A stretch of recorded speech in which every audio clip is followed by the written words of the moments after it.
Kaixo, ongi etorria, posizio neurriak aztertzerakoan bi ditugu ezagunenak.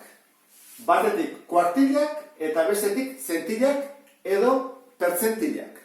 Zer egiten du kuartilak? Ditugun datu guztiak lau zati berdinetan banatu. Zer egiten dute pertzentilak edo zentilak? 100 zati berdinetan banatu. Aurretik jartzen da Q bat, eta horren esan edo. Lehenengo kuartilak, uzten ditu datuak 125 ezkerretara. Q2 edo 50 duen pertzentila. 50 uzten ditu ezkerretara. Honi deitzen zaio baita ere mediana, ezta? Eta gero dugu hirugarren kuartila. Zer egiten du? 175 ezkerrean utzi. Horren, lau zati izango genituzke. Aurkitu behitugu, 3 puntu. Badakizu, bali baditugu 3 puntu, 1, 2, 3, lau zatitan dugula, ezta? Hau izango izateke lehenengo kuartila, bigarrena eta hirugarrena.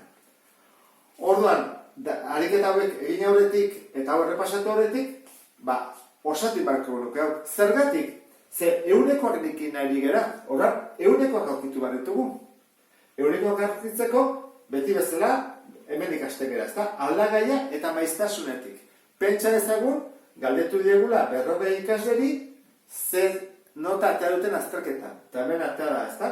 2 pertsonak 3ko bat atea dute, 3 pertsonak 4ko bat, 8 bostekoa, 6koa zenbatek atea duten. Orduan, lehenengo egin behar duguna da, maiztasun absolutu metatuan kalkulatzeko. Egin behar da, 2, urrengo izango izateke 2 hauen batura, 5, 3 hauen batura, 13, orain hasiko gara, batutzen hau honekin erresagoa delako. Baturaren hau dela, egingo dugu 13-ri 7 batu. Orain, 20-ri 8, 28-ri 5, 6 23-ri, eta beste bat, 40. Atazegu 40, beraz, ondo egin dugu. Orain, eunekoak ateatzeko, badakizu egiten gendula maiztasun erlatiboa F zati N, datu osoa. 2 zati 40, baina eunekoa behar dugunez, egin barko dugu 200. Orduan, 2 modu daude egiteko. Izango izateke, hartzen dugu maiztasuna. Zatitzen dugu N-erekin, eta gero bidartzen dugu eunekin, edo nebali bada alderantziz. Hartzen dugu maiztasuna. Bidertu eunekin, eta zati N. Nik hau erabiliko dut. Zergatik? Ze ez gasiko 2 zati 40 biderreun, 5 zati 40 biderreun, luzegia da, kalkulagailuekin egiteko. Orduan, nik egin modua nahi izango da, 100 zati N, zati 40, atatzen da 2,5, orduan, horren ordez, ego du, maiztasuna bider 2,5. 100 zati 40, 2,5 delako. Horrak, hoi da ego dana, bana, bidertu 2,5-ekin. Orduan, lehenengoa 5 izango litzateke, bigarrena 5 bider 2,5, eta horrela bana, 12,5,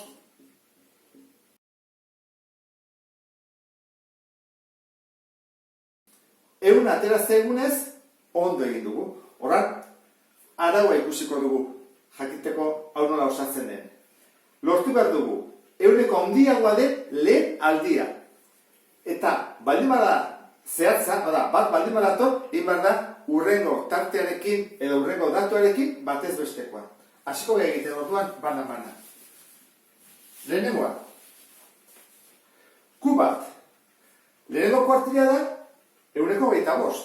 Ordan, 25 noiz gainditzen du lehenengo aldiz, hemen, ezta? 32 jartzen duela, hemen bilatu gara. Ordan, izango izateke 5. Q2, 50 noiz gainditzen da lehenengo aldiz, hemen. Baina zehatza denez, zer egin behar dugu? Batez bestekoa urrengoarekin. Ordan egin behar dugu 6 eta 7-den bataz bestekoa, dela 6,5. Kontuz honekin, zehatza denean. Urrengoa, Q3, 75 noiz gainditzen da lehenengo aldiz, hemen, horran, 8 da. P80, horran, pertzentila 80, noiz gainditzen da lehenengo aldiz, hemen ere bai, 8. Laurogeita hamar, noiz gainditzen da lehenengo aldiz? Hemen, ezta? Bederatzigarrena. 10, noiz gainditzen da lehenengo aldiz? Hemen, ezta? Laugarrenean. Horrela osatuko genuke. Beste pertzentil bat jarriko dizut. P60. Non gainditzen da lehenengo aldiz? Hemen, ezta? Baina zehatza da. Horrak zer egin behar dugu? Batez bestekoa, 7 eta 8 dena. Horrak, hemen izango litzateke betere, 7,5, hemen bezala. Zehatza denean, batez bestekoa egin behar delako. Horrak orain, egingo dugu kaxa edo biboteen diagrama. Izaten da erantara, jarri behar dugu minimoa, jarri behar dugu maksimoa, eta hemen, Q1, Q2 eta Q3. Zergatik? Ze, erantara, hemen daude 125, hemen daude beste 125, hemen 125, eta hemen beste 125. Diagrama hau egiterakoan ikusiko dugu datuak nola dauden banatuta. Erresago, bisualki, ezta? Orduan dena borratuko dut eta hasiko gera osatzen bibote edo kaxa diagrama. Kaxa edo bibote diagrama egiteko lehenengo zuzen bat egin behar dugu, datua jarri, kasu honetan da 0-tik 10 notak, eta hartuko dugu lehenengo daturik txikiena, minimoa, zen da 3. Orduan hasiko gineke hemendik 3-tik. Eta maksimoa 10. Horra izango zateke hemendik onera eta elkartu egiten du.